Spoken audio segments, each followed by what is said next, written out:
Right, let's stroll into the nicest looking con in modern life. Healthcare billing. Not doctors, not nurses, not the bloke setting your broken wrist at 2 a.m. I mean the machine wrapped around them. The paperwork palace. The invoice labyrinth. The whole thing is built like a pub with 17 entrances, no exits, and a cover charge that changes depending on which shoe you wore in. In a lot of systems, especially the fragmented ones, every player gets nudged by weird incentives. Hospitals bill one way, specialists another, insurers have their own maze of approvals, employers bargain in the dark, and patients are meant to somehow compare prices while sick, scared, or half-conscious. That's not a market. That's a hostage note with logos on it. And look, I get the fantasy. People say, just ban insurers, torch the lot, problem solved. Very cinematic, very satisfying. Also a bit like fixing a rattly trail bike by kicking the engine into the dam. You might feel powerful for 10 seconds, then you're walking home. The grown-up tools are less sexy and far more lethal to waste. Standardized payment, strip out admin, treat the financing of basic care like infrastructure, the same way you treat roads, water, or the electricity that keeps your fridge humming and your leftover curry from becoming biological warfare. So what does that mean in plain English? First, all payer rates. Same service, same price, regardless of which insurer or plan sits in the middle wearing a tie and pretending to add mystery. That alone kills a ridiculous amount of negotiating theater, billing games, and cost shifting. Second, hospital global budgets.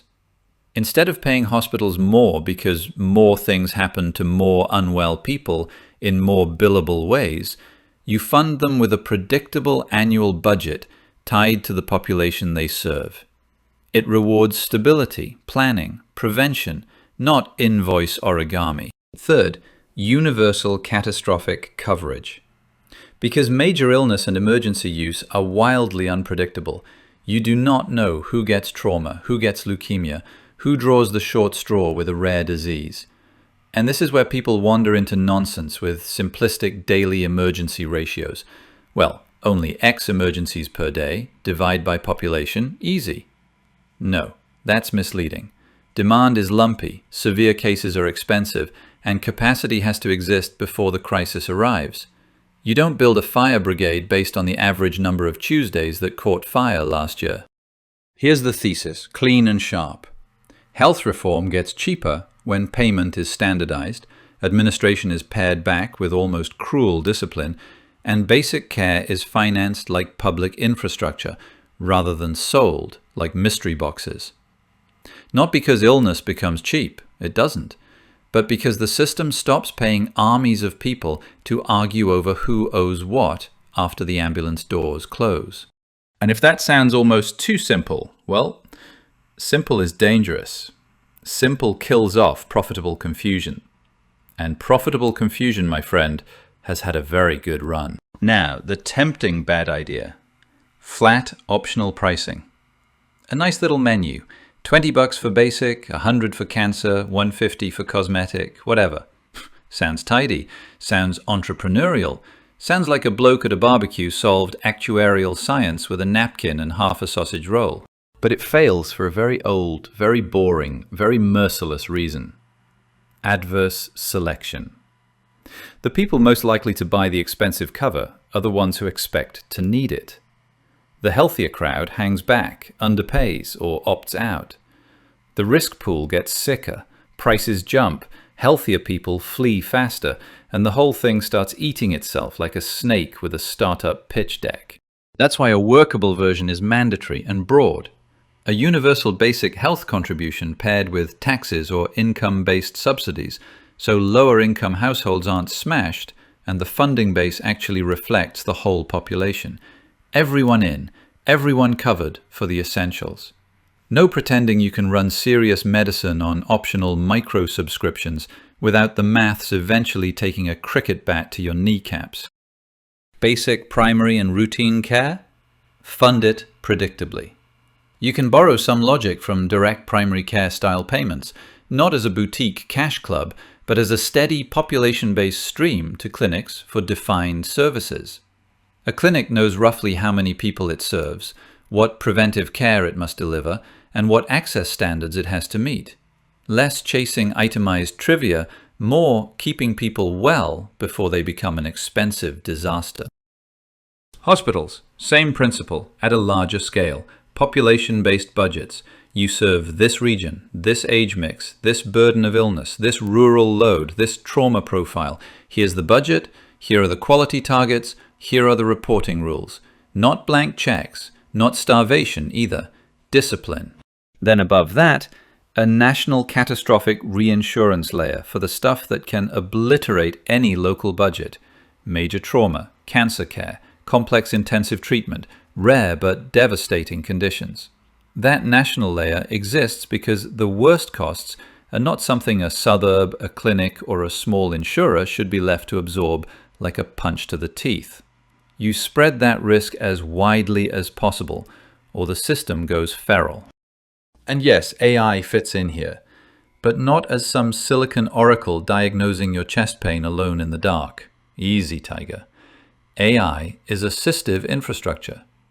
It can help triage incoming requests, draft documentation, reduce duplicate admin, improve scheduling, flag missing follow-up, and support clinician decisions with pattern matching and reminders.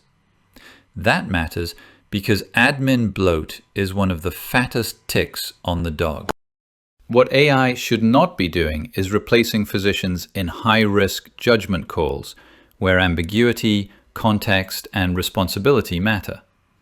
If the stakes are life-changing, you want a trained human holding the pen, not a statistical ghost with great branding. So the subscription machine that could actually work isn't really a cute subscription at all. It's universal contribution, broad pooling, subsidies, budgets, negotiated prices, and catastrophic backup. Less glossy app, more plumbing. And plumbing, done properly, is glorious. Nobody applauds it. Everybody panics when it fails. Here's the part where the music goes a bit darker. Even a smart redesign runs into hard constraints, and pretending otherwise is how reform gets mugged in broad daylight. First, workforce shortages. You cannot promise universal access if you do not have enough GPs, nurses, specialists, mental health workers, pharmacists, technicians, all of it. Money can change incentives, sure, but training people takes time. Rural access is even nastier. A national benefit card means bugger all if the nearest clinician is 3 hours away and the road floods every wet season. Second, drug pricing. If you don't negotiate hard, someone else writes the bill in gold ink. Third, fraud and gaming. Strip down admin, yes, but keep sharp auditing, standardized claims rules where claims still exist, and real oversight for upcoding, phantom billing, and procurement nonsense. If there's a bucket of money, some charming little goblin will try to siphon it. That is not cynicism. That is Tuesday. And then there's political gravity. Insurers, hospital chains, specialist groups, device makers, pharma, large employers, state agencies, every one of them has leverage, lobbyists, and a sacred speech about patient choice that somehow ends with their margins untouched. Curious, that. So the transition has to be radical, but workable. Phase 1. Standardize a national basic benefits package. Same floor of coverage everywhere for primary care, essential medicines, maternity, mental health basics, emergency treatment, and catastrophic protection. Not 50 flavors of confusion. One understandable baseline. Phase 2. Set all payer rates and begin hospital global budgeting, region by region, starting with public money and contracted providers willing to play by the new rules. Phase 3. Build the national catastrophic reinsurance pool and lock in guaranteed emergency treatment so nobody gets shoved off a cliff during the handover. That guarantee stays. Full stop. Phase 4. Phase down private insurance from core medical necessity into a narrower supplemental role, if it survives at all. Faster amenities, elective extras, the velvet cushion nonsense. But the core package gets progressively standardized and publicly backed, so private plans stop functioning as gatekeepers to basic human repair.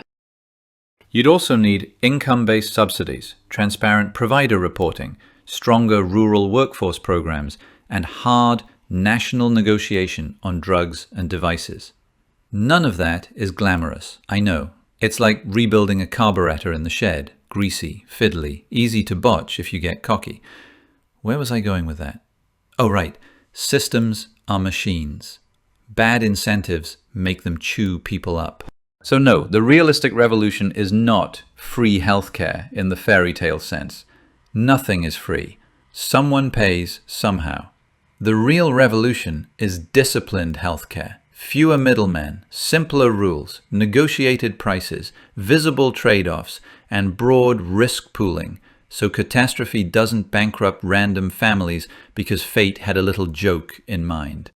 That's less romantic than slogans. It's also how you build something that survives contact with reality. And reality, unlike campaign poetry, keeps receipts. That's the episode. Next time, maybe we'll poke another too complicated to fix system with a stick and see what slithers out. Catch ya.